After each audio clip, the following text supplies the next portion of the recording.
Well, after a 4-2 decision here on Saturday night, it's the Colorado Avalanche holding the Oilers on the brink with a commanding 3-0 series lead in the Western Conference Finals. I'm pleased to welcome in Gene Principe and Cam Moon. Listen, we've all heard the Al Pacino Any Given Sunday speech. When you add up all those inches, that's going to be the difference between winning and losing. And unfortunately for Edmonton, it was the Colorado Avalanche coming on the right side of that quote. And listen, 7 minutes left. Evan Bouchard hits the goalpost. JT Compher goes the other way and scores the eventual.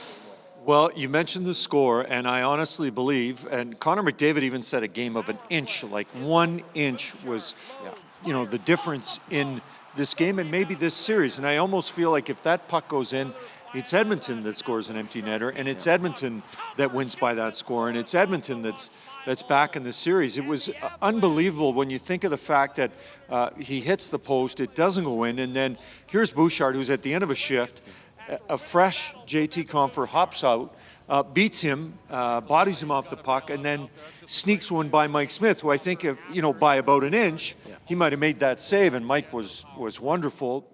If you're Edmonton, you're just going, like, what did we do wrong? You know, you need some breaks. They got a bad break on the goal that went off of Darnell Nurse's stick. So it was one of those nights where, you know, despite everything that Edmonton did, and I thought played their best game in the series, they still just couldn't quite squeeze out a win. Cam, Mike Smith probably wanted that third one back, but he was excellent for Edmonton all night long, turning aside 40 shots in the loss. What did you make of his play, and especially kind of coming out of that tough game one? He rebounded with a pretty decent performance in game two, but he was strong for Edmonton, gave them a chance all night. Oh, I thought he did. Absolutely gave him a chance, especially in that second period. Or you think of the 5-minute power play in the first period. It was save after save. He looked dialed in. He looked sharp. Had to make a couple of incredibly desperate saves. We saw a couple of 2-pad stacks. I always love when the classics come out. And I thought that was tremendous. And he fired up the crowd.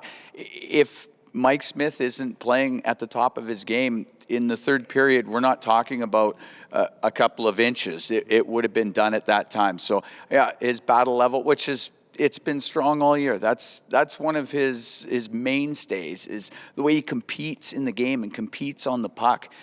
Plays it very well, of course, but you could just see it. It was, at times, it was a bit road hockey-esque, but it was whatever it took to keep the puck out of the net, and I expect more of that in Game 4 for him. A couple of 2-pad stacks looking like a vintage Cam Moon. Sure. Saskatoon Blade. Many years ago. But it was the goaltender on the other end of the ice. Pavel Francouz, 27 of 29 shots. A day after celebrating his 32nd birthday, delivers a big win. And again, this is not an easy situation to be in after Kemper goes out in game one. He's done nothing but deliver for the Colorado Avalanche. Well, and I mean, you're coming up against an Edmonton team that's been firing on all cylinders, and I wouldn't say scoring at will, but we saw what they did and have been doing in the playoffs. So, you know, round one, you've got a 2-time Cup winner in Jonathan Quick. They figure out enough ways to beat him and the Kings offensively. Round two, it's a Vezina Trophy finalist in Jacob Markstrom. And, you know, people are pointing at Markstrom playing bad. I thought, let's give some credit to the Oilers in the way they're playing good offensively. So now you get into Darcy Kemper territory, a former Saskatoon Blade, a guy who's got Western roots, and he's out of the series early. So you're thinking, it's Pavel Francouz.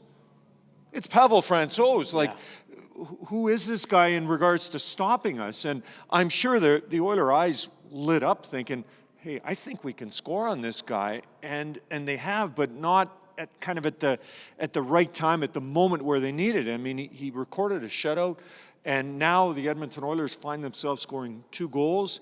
It's difficult for them, and I think probably surprising that they find themselves in this situation. But I'll look at Colorado and go, listen, they also know Pavel Francouz is in net. Sorry, Pavel. I'm not trying to say he's not a wonderful goalkeeper, but he's relatively been a backup his entire career. So they've been playing, I think, a certain way that helps insulate this goaltender. And then he comes in and stops Connor McDavid with the right hand, glove save. Big stop. Big stop. So, you know, give him some credit. When he needs to come up with a huge stop, he's done it. That stop on McDavid, obviously a big one for the Avalanche. That stop on Fogle really set the tone for Pavel Francouz all throughout the hockey game. And speaking of setting the tone, the Oilers wanted to set the tone in the first period. Evander Kane kind of teetering on the edge of that line. Unfortunately, Nazem Kadri goes down with an injury. Jared Bednar did say he's likely out for the entirety of the series. What did you see on that play there, Cam? Well, it was a 5-minute penalty. Like, yeah, that's a 5-minute penalty all day. Oilers, I thought, did gain a little momentum by killing that penalty. When you see that opportunity for Colorado, I'm sure there were a lot of Oiler fans thinking, "Oh, now they're in big trouble here with a 5-minute power play." A great power play by the Colorado Avalanche. It has been all through the playoffs, so you expect them to get opportunity. They did. Mike Smith made saves, and then as it wore on, you could feel that momentum building. That hey, they're going to kill this thing off. And I thought they got a little bit of jam out of that coming out the back end. Yeah, it was a tough hit. It was a tough hit. Let's be honest. It was, I just felt like it was going to be a 5-minute right from the get-go. But the Oilers were able to kill it off. Well, we know the age-old saying, your goaltender has to be your best penalty killer. Mike Smith was exactly that. The Oilers shorthanded for 7 minutes in the opening frame. He made 9 saves in that 5-minute major penalty alone. All right, now going ahead, Game 4, what can we expect? I think Jay Woodcroft always preaches one day at a time, one game at a time. The Oilers have to put that in full practice beginning with Game 4. Yeah, Jay, and I'm just paraphrasing. He always says about taking care of the day's business, right? And we know what the business is now. I mean, I have to admit, as someone who covers the Oilers like you two and the people that stand outside, I'm sure the Oilers' heads are spinning, right? Because it was days ago. They're coming off a 5-game win over the Calgary Flames and waited to see if Colorado would win in Game 6. They did against St. Louis. You're all set to go. You get there. The first one's a wild one. The second one's a shutout. And then the third one, which I think was the Oilers' best game and best opportunity to win, they're suddenly going, how are we on the brink of elimination suddenly? We just got going here. Yeah, you heard Connor McDavid and Mike Smith after the game talk about how that desperation level will be at an all-time high for Game 4, and I expect that. And I thought it was pretty good tonight too. But yeah, that's going to be a big part of it. Is that will, that desire to do whatever it takes to just win the day, and that's all they have to do: win one game.